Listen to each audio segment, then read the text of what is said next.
네, 강의를 이어가겠습니다. 이번 시간에는 외환 보이고 쌓기는 선택의 문제가 아니라 생존의 문제다 하는 주제로 강의를 올리도록 하겠습니다. IMF 협정 제4조를 보게 되면요, 제4조 중에 이런 대목이 들어가 있습니다. 제가 발췌를 했습니다. 각 회원국은 타 회원국에 대한 불공정한 비교 우위를 얻기 위해 환율을 조작하는 것을 금해야 한다. 이런 대목이 있습니다. 다시 한번 읽어드리겠습니다. 각 회원국은 타 회원국에 대한 불공정한 비교 우위를 얻기 위해 환율을 조작하는 것, 이것을 금해야 한다. 요약하면 환율 조작하는 것을 금해야 한다. 이렇게 규정하고 있습니다. 영어로는 each member shall avoid manipulating exchange rates in order to gain an unfair competitive advantage over other members. 이렇게 되어 있죠. 네, 이렇게 되어 있습니다. 그러니까 환율 조작하는 것, 이거죠. 예, 환율 조작하는 것. 이거를 avoid 해야 된다. 이런 얘기죠. shall avoid. 그런데 이 규정 자체는 구속력이 없는 선언적 규정이라고 할 수 있습니다. 선언적 규정이라고 할 수 있습니다. 자, 그렇더라도 어떤 나라가 이 IMF에서 정의하는 이런 조작을 하게 되면 그 나라는 국제사회에서 환율 조작국으로 지탄받고 경우에 따라서는 교역상의 보복 조치까지 당하게 될 가능성도 있습니다. 그렇죠? 네, 있습니다. 네. 그러니까 조작에 해당할 만한 조치는 시행하지 말아야 한다. 일국의 경제 정책을 책임지는 인사들 중에 이렇게 생각하는 분들이 계신다면 그분들은 순진한 분들이라고 하지 않을 수 없습니다. 그러니까 조작에 해당할 만한 조치는 시행하지 말아야 한다. 사실 우리나라에도 이렇게 생각하는 분들 아주 많습니다. 제가 만나본 분들, 지금까지 만나본 분들 중에, 예, 경제공무원이든 외교공무원이든 또 학자들 중에서도 이렇게 생각하시는 분들이 많습니다. 학자들께서 이렇게 생각하시는 건 그렇다고 쳐도 적어도 일국의 경제정책을 책임지는 인사들이 이렇게 생각하신다면 저는 그분들을 순진한 분들이라고 규정할 수밖에 없습니다.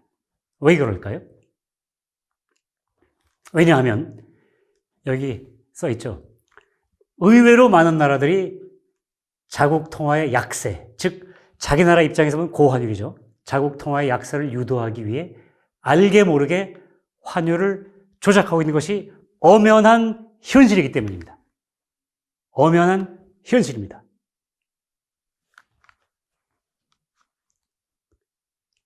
정말 그럴까요?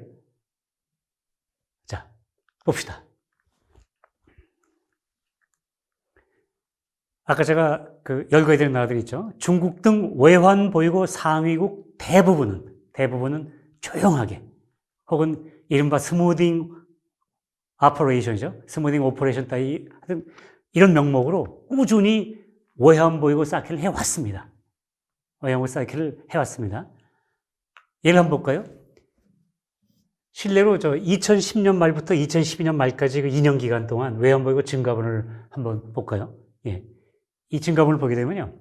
중국이 이 기간 동안에 외환 보유고가 플러스 6천억 달러, 6천억 불이 늘었습니다. 아까 말씀드린 소국인 스위스가 이 2년 동안에 무려 3천억 달러를 쌓기를 했습니다.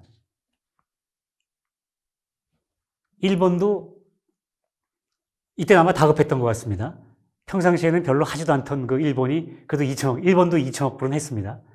러시아도 플러스 1천억 불, 브라질도 플러스 400억 불, 한국은 겨우 브라질 800억 불 하고 있는데 한국은 겨우 400억 불 했습니다. 어쨌거나 해온 거죠. 예, 외환보유 쌓기를 해왔습니다. 조용히 혹은 스무딩 오퍼레이션 따위의 명목으로. 엄연한 현실입니다. 자, 미국은 어떨까요? 미국은 사실 여러분이 아시는 것처럼 키 커런시, 달러화를 찍어낸 나라죠. 키 커런시 중에서도 최상위, 정말 키 커런시, 오리지널 키 커런시라고 할 수 있는 지금 현 세계에서, 현재 그 세계 경제에서 최상위 기축통화국이라서 최상위 기축통화국이 아까 말씀드린 대로 외환보유가 준비금이라면, 비상시에 준비금이라고 그러면 미국 입장에서는 자기 나라 통화가 국제유동성인데, 기축통화인데, 준비금 쌓을 필요가 없는 거죠. 그냥 자기 나라 돈 쓰면 돼요.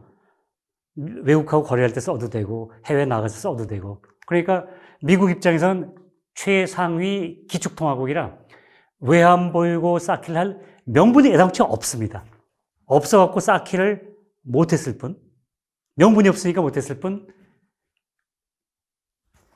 경기 부양을 위해서라는 명분으로 대규모 양적 완화를 추진해서 외환시장에 간접적으로 개입하곤 했습니다. 아까 제가 설명드렸죠? 지난 시간에, 지지난 시간 좀 됐죠? 이전 시간에 이렇게 제가 설명드렸습니다. 일본, 여러 차례 말씀드립니다. 2013년 벽두부터 아예 잃어버린 세월을 만회하기 위해 엔화의 가치를 대폭 절하시키겠다라고 공언하고서 누가?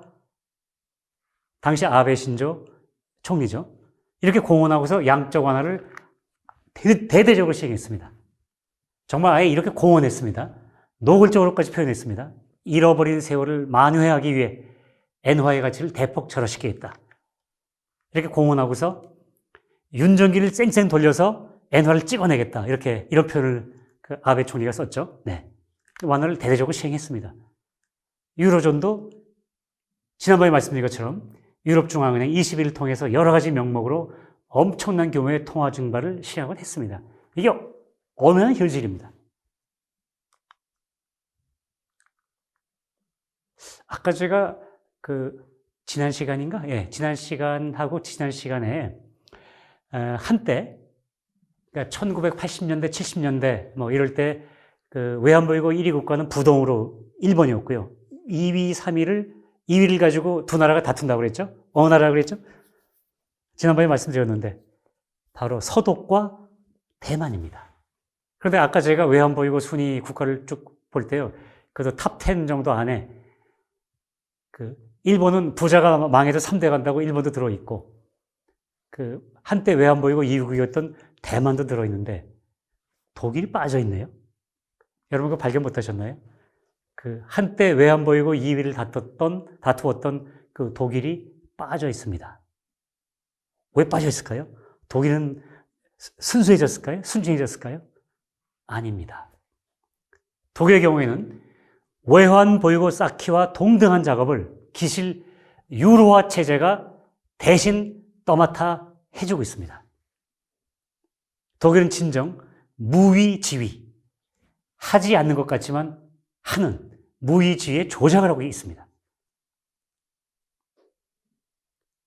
이 부분은 다음 시간에 설명드리도록 하겠습니다. 전 잠시 후에 다시 돌아오겠습니다. 잠시 휴식을 취해 주시기 바랍니다.